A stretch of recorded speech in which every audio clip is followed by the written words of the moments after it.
अस्सलाम वालेकुम दोस्तों, मैं हूं प्रवेश अंधेला। दोस्तों, जहांगीर तरीन ग्रुप के जो हवा है वो निकलती हुई नजर आ रही है। दोस्तों, इसके बारे में आपको ज़्यादा खुशफहमी में मुब्तला होने की ज़रूरत नहीं है। जैसा कि हम अपने वीलॉग्स में और अपने प्रोग्राम में ये बता चुके हैं कि इस जहांगीर तरीन साहब की और इसके ग्रुप की अहमियत जो है ना, ख़ास तौर पर जहांगीर तरीन साहब की, वो बिल्कुल भी कुछ नहीं है। थोड़ी सी अगर इस ग्रुप की आपको हिस्ट्री बताई जाए या थोड़ा सा इसके बारे में अगर खोल के बताया जाए, तो ये ग्रुप जो है ना, ये दो तरह के फायदे लेगा। एक लेगा शॉर्ट टर्म में, ये जो आने वाले कुछ दिनों में, और एक लेगा लॉन्ग टर्म में। अब शॉर्ट टर्म में और लॉन्ग टर्म में क्या है वो आपको समझाने की कोशिश करते हैं। शॉर्ट टर्म ये है कि जहांगीर तरीन सर पर जो इल्जामात हैं, उसके लिए एक कमेटी बनाई गई है। अली जफर साहब है बैरिस्टर, जो इसकी 15 दिन में 10 दिन में एक रिपोर्ट देंगे हुकूमत को या वजीर आजम इमरान खान साहब को। तो अब उस रिपोर्ट से पहले पहले इस ग्रुप का काम ये है कि वो इतना ज्यादा प्रेशर डाले कि उसमें जहांगीर तरीन पर जो इल्जामात हैं या उन पर जो केसेस हैं उनको जीरो जीरो किया जाए और उनकी अहमियत बाकी ना रहे। ये शॉर्ट टर्म में इस ग्रुप का सिंगल और वाहिद मकसद है, कि हुकूमत को इतना ब्लैकमेल किया जाए, और हुकूमत उससे ब्लैकमेल हो भी जाएगी। उसमें कोई इतनी बड़ी वो बात नहीं है। हुकूमत उसमें ब्लैकमेल हो भी रही है, आप देख भी रहे हैं कि उसमें काफी हद तक हुकूमत जो है वो ब्लैकमेल हो रही है। अब कभी वज़ीर आज़म साहब जो है वो मिलने की हामी भर लेते हैं जहांगीर तरीन से, और कभी इस ग्रुप के कुछ लोगों से जो ज़ेर आला पंजाब है वो अपने दरवाजे खोल देते हैं कि जी ठीक है, जो मैं थोड़े मसाइल सुनता हूँ। ये ग्रुप शॉर्ट टर्म में इसी तरह की चीजें करता रहेगा जब तक वो रिपोर्ट नहीं आ जाएगी। जहां तक ये ग्रुप की हिस्ट्री है, ये ग्रुप इस हुकूमत में लाने वाले जहांगीर तरीन साहब के ही लाए हुए वो बंदे हैं जो किसी दौर में 2013 में ये लोगों को लेके आए थे।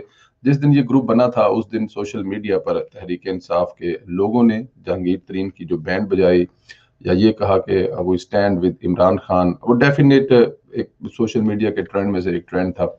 अब वो चला, दोनों तरफ से काफी हवाई फायरिंग भी की गई, दोनों तरफ से बहुत ज्यादा बताया भी गया अब कौन है जहांगीर तरीन है ही ऐसा। बल्कि कुछ ट्वीट ऐसे थे कुछ लोगों के जो जहांगीर तरीन को एक हीरो और टाइगर्स और पता नहीं क्या क्या कहते थे, और अभी वो जहांगीर तरीन को जमीर फरोश और पता नहीं क्या कह रहे हैं। लेकिन एनी हाउ ये इसकी हवा जो है वो असेंबली में ये क्या कर लेंगे, इनकी क्या अहमियत है। नो डाउट इनके अगर निकलने से ना इमरान खान साहब की हुकूमत रहती है कौमी असम्बली से, और ना सूबाई असम्बली से बुजदार साहब की हुकूमत रहती है। लेकिन ये ऐसा कुछ होगा नहीं, ये ऐसा कुछ करेंगे नहीं, क्योंकि ये जिनके लिए काम कर रहे हैं वो ऐसा कुछ नहीं करने देंगे इनको। इस बात से आप लोग बेफिक्र हो जाएं। अच्छा, ये शॉर्ट टर्म था। अब लॉन्ग टर्म में अगर देखा जाए तो लॉन्ग टर्म में ये है कि अगले आने वाले कुछ महीनों में जो इलेक्शन होने हैं या दिनों में इलेक्शन होने हैं या साल में 1.5 साल 2 साल में इलेक्शन जो होने हैं, उसका अगर देखा जाए तो उसमें ये जो ग्रुप है इनकी तहरीक इंसाफ में जगह नहीं है। ये तहरीक इंसाफ में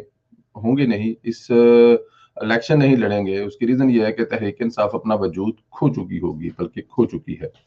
और अगर वो वजूद खो चुकी है तो इसके प्लेटफॉर्म से वो इलेक्शन नहीं लड़ेंगे। उसके लिए उनको एक नया प्लेटफॉर्म चाहिए होगा। अब ये 32 बंदे हैं, आहिस्ता आहिस्ता इनकी तादाद जो है वो बढ़ती जाएगी, और जैसे जैसे इलेक्शन करीब आते जाएंगे ये तादाद डबल भी हो सकती है, बिल्कुल उसी तरह जिस तरह इमरान खान साहब की पार्टी 2013 के इलेक्शन के बाद बढ़ती गई थी। बिल्कुल इस तरह ये ग्रुप भी बढ़ता जाएगा। अब इनको नून लीग, अब इनके पास चॉइस क्या है, नून लीग। लेकिन नून लीग जो है वो इतने ज्यादा लोग ले नहीं सकती, और लेगी भी नहीं डेफिनेट, क्योंकि उसके जो लोग इस वक्त काम कर रहे हैं एमएनए एमपीए, इस मुश्किल वक्त में अपनी पार्टी के साथ खड़े हैं, तो वहां पर उनके लिए काफी मुश्किल है कि ये एक पूरा ग्रुप ले ले। नो डाउट ये विनिंग हॉर्स हैं, इनमें से कुछ लोग ऐसे हैं शायद जिनको ना हराया जा सके, किसी सूरत में ना हराया जा सके। पार्टी वोट है, हो सकता है किसी जगह पे नून लीग कोई दो चार एक दो हलकों में जहां पे उनको लगे कि यार बंदा हमारा बड़ा कमजोर है, तो डेफिनेट हर पार्टी की कोशिश होती है तो वहां पे। लेकिन ये भी चांस बहुत कम है, बहुत कम है चांस, ये भी बहुत मुश्किल होगा। अच्छा, इस ग्रुप के लिए अब लॉन्ग टर्म में फिर करना क्या होगा। अब अभी से ये तहरीक इंसाफ की हुकूमत पर तनकीद शुरू कर देगा ग्रुप। उसका फायदा इस ग्रुप को उस इलेक्शन में जाके ये होगा कि ये तहरीक इंसाफ से मिलता जुलता नाम लेके या कुछ भी लेके ये एक इलेक्शन लड़ेंगे, और उसमें ये साबित ये करेंगे, देखें जी हमने तो तहरीक इंसाफ की हुकूमत में रहते हुए ही ये बात कहनी शुरू कर दी थी कि इमरान खान साहब इस मुल्क के लिए खतरनाक है, इमरान खान साहब इस मुल्क को तबाह कर रहे हैं। हमने तो आवाज उठाती रही और किया करता रहा। तो ये ग्रुप जहांगीर तरीन साहब की सरबराही में एक एक एक ऐसा ग्रुप बन के सामने आ जाएगा जो आने वाली हुकूमत के लिए बड़ी अहमियत की हामिल होगा, अगर अगर जो इलेक्शन है आने वाली हुकूमत के, वो इलेक्शन कमीशन के बजाय कहीं और पर बनाए गए तो, क्योंकि फिर उसमें तहरीक लबैक को भी एक स्टैंड किया जाएगा, उसमें पीपी को भी कुछ ना कुछ हिस्सा दिया जाएगा, और ये जो ग्रुप है इसको भी डेफिनेट एक हिस्सा दिया जाएगा, ताकि आने वाली किसी हुकूमत में इसको एडजस्ट करके अपने काम निकलवा जा सकें। और जो तहरीक इंसाफ है वो वापस अपनी 2008 वाले इलेक्शन पे या 2013 वाले इलेक्शन पे वापस आ जाएगी, यानी कि 24, 25, 26 एमएनए उनके होंगे और कुछ एमपीए होंगे, और इमरान खान साहब जो है वो मतलब टीवी टॉक शो पे और या आगे पीछे कहीं बैठ के अपना टाइम वेस्ट करते रहेंगे, और इसके अलावा कुछ नहीं होगा।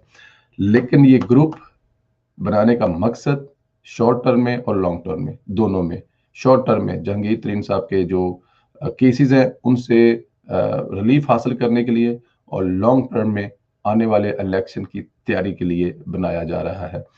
इसमें ये नोकझोंक चलती रहेगी। जहांगीर तरीन साहब जो है वो इमरान खान पर या तहरीक इंसाफ पर बिल्कुल भी तनकीद नहीं करते। उन्होंने कल भी कहा कि जी हम लोग हम पीटीआई का हिस्सा हैं, रहेंगे, हैं और रहेंगे, लेकिन जो तनकीद है वो सारी नज़ीर चौहान जैसे और उसके अलावा जो रियाजा रियाज जैसे लोग हैं उनसे करवाई जाती है, खुद वो नहीं करते, क्योंकि वो जाहिर है इस ग्रुप के लीडर हैं, इस ग्रुप को लीड कर रहे हैं, तो उनको पता है कब कहाँ और क्या बोलना है। मेन चीज जो इस वी लॉ की है वो ये है कि मेरे कुछ दोस्त, मेरे कुछ भाई अगर समझते हैं कि वो ये जहांगीर तरीन ग्रुप है, इसकी वजह से इमरान खान की हुकूमत या बजट या दूसरे जो मामलात हैं, तो वो कुछ ज़्यादा खुश फहमी की ज़रूरत नहीं है। या आप यही समझ लें कि ये बी टीम है, उसी का हिस्सा है। जो इमरान खान को लाए हैं वो जहांगीर तरीन को भी वही स्टैंड कर रहे हैं, उसके पीछे भी वही खड़े हैं। इसके अलावा और कोई कुछ नहीं है, किसी किस्म की कोई खुश फहमी नहीं रहनी चाहिए। दोस्तों इंशाल्लाह ताला आप लोगों से अगले व्लॉग में मुलाकात होगी, तब के लिए इजाजत दें। खुदा